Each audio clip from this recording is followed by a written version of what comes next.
पहुंच रहे हैं।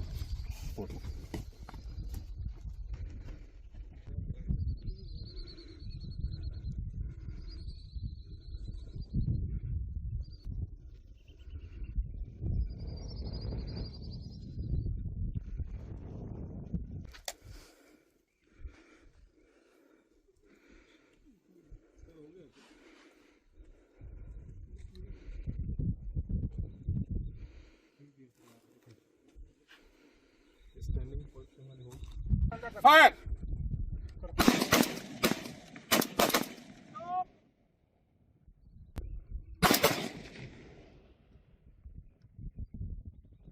ऑपरेशन सिंदूर के समय भी और ऑपरेशन सिंदूर से पहले भी और भविष्य में भी सीमा सुरक्षा बल हमेशा से अपने कर्तव्य अपने सुरक्षा के लिए, देश की सुरक्षा के लिए हमेशा तत्पर रही है, मुस्तैद रही है। तो ऑपरेशन सिंदूर के दौरान भी हमने वही काम किया जो हम अभी तक करते आए हैं और आगे भी करेंगे। इस दौरान दुश्मन की एक्टिविटीज़ काफ़ी बढ़ गई थी। ड्रोन एक्टिविटीज़ पहली बार हमने देखा कि इस इलाके में ड्रोन एक्टिविटीज़ काफ़ी बढ़ी। सुबह हो रात हो उन्होंने दुश्मन ने ड्रोन भेजे।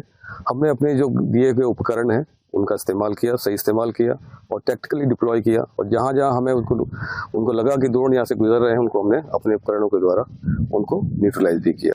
तो और सुरक्षा की दृष्टि से देखा जाए तो जो हम काम पहले कर रहे थे, 24 घंटे का पेट्रोलिंग, आपका फुट पेट्रोलिंग, व्हीकल पेट्रोलिंग, इस तरह की जो कार्रवाई हम करते हैं हमेशा से, वो हमारी बदस्तूर जारी रही। देश की जो एयरफोर्स है उसने बहुत ही बढ़िया काम किया इस दौरान।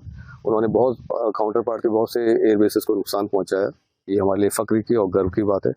और रही बात रहीमार खान की, तो यहाँ से वो 60-65 किलोमीटर की डिस्टेंस पे है और वहाँ से उनको सप्लाई, आर्म्स की सप्लाई या अपना एम्यूनिशंस एंड मैन पावर की सप्लाई थी, वो सबसे नज़दीक वही है। तो वहाँ से उनका सेना का जमा बढ़ा और यहाँ से उन्होंने रीइंफोर्समेंट का काम उन्होंने यहाँ से किया। इस तरफ से बड़ा नपातुला एक जवाब था और उनके सिर्फ आतंकवादी जो अड्डे हैं उनको नष्ट किया गया था, उसके ऊपर हमला किया गया था। और साफ तौर पे भारत सरकार की तरफ से यह संदेश भी गया था कि हम कोई एस्केलेशन नहीं चाहते, हम अपने सिर्फ आतंकवादी ठिकानों को नष्ट करें। लेकिन हमारा जो काउंटर पार्ट है, जैसा मैं हमेशा बोलता हूं कि भरोसे लायक नहीं है, तो उन्होंने हमारे सैनिक अड्डों को, हमारे नागरिकों को, हमारे शहरों को भी निशाना बनाया, कोशिश की नुकसान पहुंचाने की। लेकिन हमारे जो एंटी ड्रोन सिस्टम है, हमारा एडी सिस्टम है, एयर डिफेंस सिस्टम है, वह काफ़ी मजबूत है और ऐसे किसी भी नुकसान करीब सभी जगह उन मिसाइल्स को या ड्रोन को बर्बाद किया। और जहाँ तक ये सब की बात है, हमने सीमा पर भी ऐसे उनके कई सारे ड्रोन को यहाँ बर्बाद किया। पूरे वेस्टर्न फ्रंट की अगर मैं बात करूं तो आए हैं, खास करके इस दौरान भी काफ़ी कार्मिकों के पास या उनके परिवार वालों के पास में। तो ये पिछले काफ़ी समय से हम एजुकेट कर रहे थे, न सिर्फ अपने कार्मिकों को बल्कि फैमिली मेंबर्स को भी, कि इस प्रकार के किसी भी कॉल का या तो जवाब न दें, या अगर फोन लगता भी है, कनेक्ट भी होता है, तो कोई भी बातचीत नहीं करें, उसको तुरंत काट दें। ये लगातार जो प्रक्रिया चल रही थी, लगातार जो हम एजुकेट कर रहे थे, उसका परिणाम देखने को मिला। जब जरूरत पड़ी तो किसी ने भी इस प्रकार के कॉल को रिसीव नहीं किया या उसके ऊपर कोई भी जवाब नहीं दिया। हाँ, बिल्कुल हो सकता है, क्योंकि कुछ ऐसे इलाके हैं जहाँ पर उनका नेटवर्क आता है और उसके लिए हमारी इंट एजेंसीज हैं, हमारा अपना जो इंट सिस्टम है, जो डिस्ट्रिक्ट पुलिस है, वो सभी इसकी और काम करते हैं और एक मिला जुला हमारा तंत्र यहाँ तैयार है, जो हर महीने हम बैठते हैं, बात करते हैं। तो हमारी जो ये आदान प्रदान है सूचनाओं की, वो इतनी मजबूत है कि इस दौरान भी उन्होंने जो कार्य किया उसके ऊपर उनको सफलता मिली। देखिए,